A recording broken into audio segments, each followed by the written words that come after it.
The long-expected death of former Venezuelan President Hugo Chavez created a political vacuum within his own country. Even though that vacuum was filled after an election by his own political successor, Nicolas Maduro, things haven't been exactly perfect within Venezuela. Maduro has been unable to create the kind of stability that Venezuelans were used to under Hugo Chavez, and that stability has finally fallen apart. As the Daily Telegraph writes on February 21st, 2013, violence has erupted as individuals are fighting against the government, as they believe the government isn't doing enough to ultimately save the economy within Venezuela. An opposition party has formed, and protests have erupted within Caracas. And last Thursday, shots from a pro-government rally landed in the opposition party, ultimately resulting in the deaths of 2 Venezuelans. This is just the latest instance of violence within Venezuela, and it only appears to be getting worse. Given that political and economic tensions are tearing Venezuela apart, we must ask today's question. Did the deaths during recent protests significantly weaken the Venezuelan opposition's legitimacy? The answer is a resounding no. It strengthens their legitimacy because Maduro is willing to use violence as a political tool. We can discuss this by looking at these 3 main reasons. First, because he's repressing Venezuelans with fear. Secondly, because he's ignoring economic problems. And finally, because Maduro is limiting economic freedoms. It appears that Chavez's successor has essentially taken Chavez's legacy and turned it into an even darker tale. Let's discuss the first reason why this strengthens their legitimacy, because Maduro is willing to use violence as a political tool, because first, he's repressing Venezuelans with fear.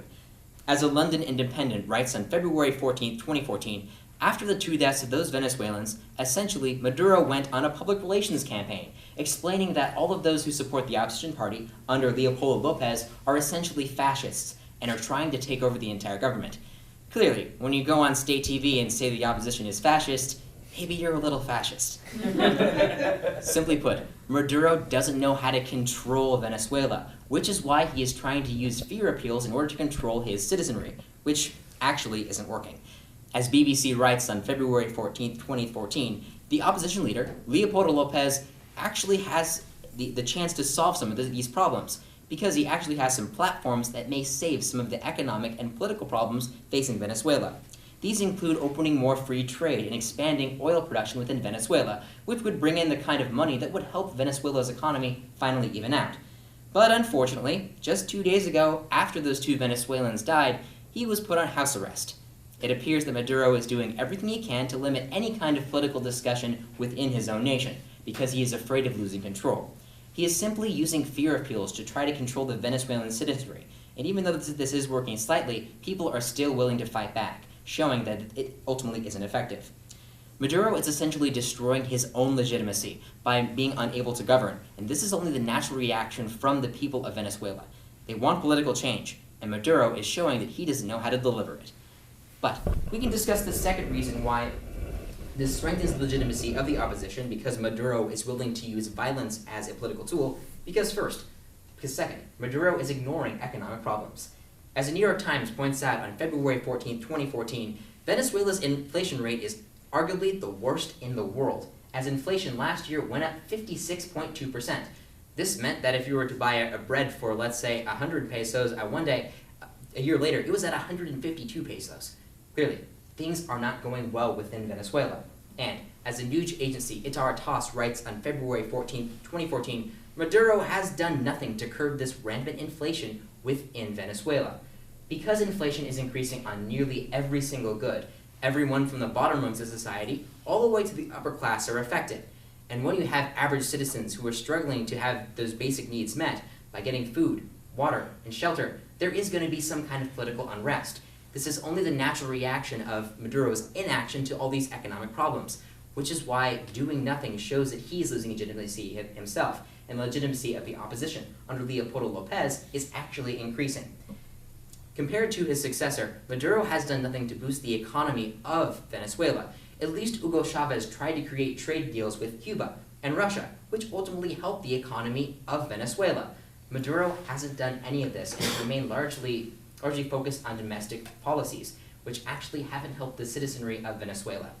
Because Leopoldo Lopez has actual solutions, by essentially making Venezuela a little more capitalistic and open to more free trade, he is seen as an existential threat to Maduro, which is why he's doing everything he can to stay in power, which includes ignoring economic problems just to stir up unrest from his own people. He's essentially failed as a leader. However, we can discuss the final reason why this does not destroy Maduro's legitimacy and actually boost the legitimacy of the opposition, because Maduro has been trying to limit freedoms within Venezuela. As BBC points out on February 10, 2013, Maduro has essentially removed the freedom of assembly, as he is willing to send police to arrest anyone who supports Leopoldo Lopez, and the fact that he has put him on house arrest also further compounds that ideal. Additionally, as the Nation writes on January 12, 2013, Lopez has argued for a new kind of social freedom, basically using the kind of basic freedoms that we as Americans are used to having, but applying them to Venezuela by allowing for Venezuelans to speak out against the government and assemble whenever they want to.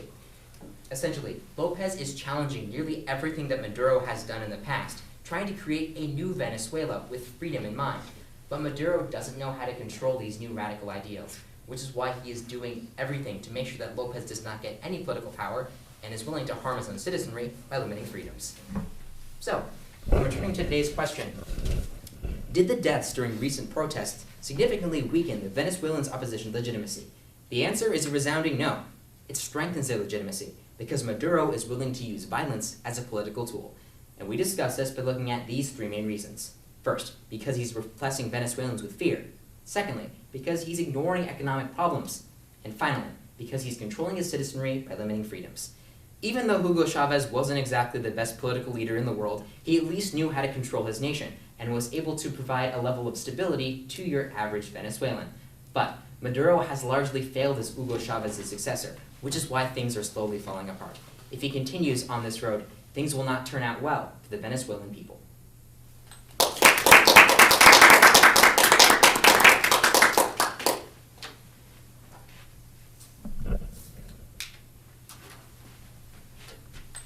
Okay, well, first off, Dan, congrats on finals. Thank you. Great speech. Thanks. I just have a couple questions for you. Awesome. You mentioned that Maduro rules with an iron fist, and I just wanted to clarify, because he rules with an iron fist, his opposition is gaining legitimacy. Was that what your argument was? Yes, basically by using all of these tools to essentially repress the Venezuelan people, he's essentially destroying his own ethos by being essentially a failed leader. He doesn't know how to solve all these economic problems, so he's kind of doing what Bashar al-Assad is doing by essentially firing on his own individuals. And perhaps the strangest thing in this entire ideal is the fact that he's not doing anything to arrest those individuals who fired on the opposition. Instead, he's letting everything stay as it is. Simply put, Maduro doesn't know how to run his own country, which is why it's slowly falling apart. For sure. Okay. And so Maduro's failures are why the opposition is gaining popularity. Yes. Well, actually, the popularity of the opposition began even before Maduro was elected. Maduro has essentially embodied the idea of a Chavista, basically taking Hugo Chavez's ideals and just kind of forwarding it into the future. However, the election that happened right after Hugo Chavez's death was largely contested, and Maduro only barely won. There was a large support for essentially what Lopez's party was, which is a party focused more on democracy and freedom. But because of all of the push that Chavez had, which is why the Chavistas party won in that previous election. Okay, and in regards to the opposition party that's gaining legitimacy and popularity, has there been any elections where they pulled higher numbers, or have they got any political support or campaigns or anything? It's only been a year, so Venezuelan elections won't happen for another 8 years, so it'll be a while until we actually have political discussion. At this point, people are just taking to the streets because there isn't anything else they can do. There isn't essentially a kind of way to speak to your politicians like we have here, so people are simply frustrated, which is why things are turning violent in Caracas and other major cities within Venezuela. Okay, for sure. And personally then, would you say that Maduro, because of his iron fist, may soon possibly be overthrown himself if the violence is so rampant as you say it is? Yes, it's actually possible. When Maduro went on TV and said that they're fascist, he also mentioned he's going to do everything he can to prevent a coup d'etat. By mentioning that there could be a coup d'etat kind of has a boomerang effect by kind of inspiring the oppositions to actually do a coup d'etat. Actually, in 2002, there was a coup d'etat that attempted to take down Chavez, but they were ultimately destroyed by the Venezuelan military. It is entirely possible that those who support Lopez would attempt a coup d'etat, but it's probably being strategized right now because the one that worked 12 years ago wasn't very effective. Okay, and quick question then. What else is the opposition party doing in regards to gaining their own legitimacy then? Rather than just capitalizing on Mudero's failures, are they doing anything else to promote their own?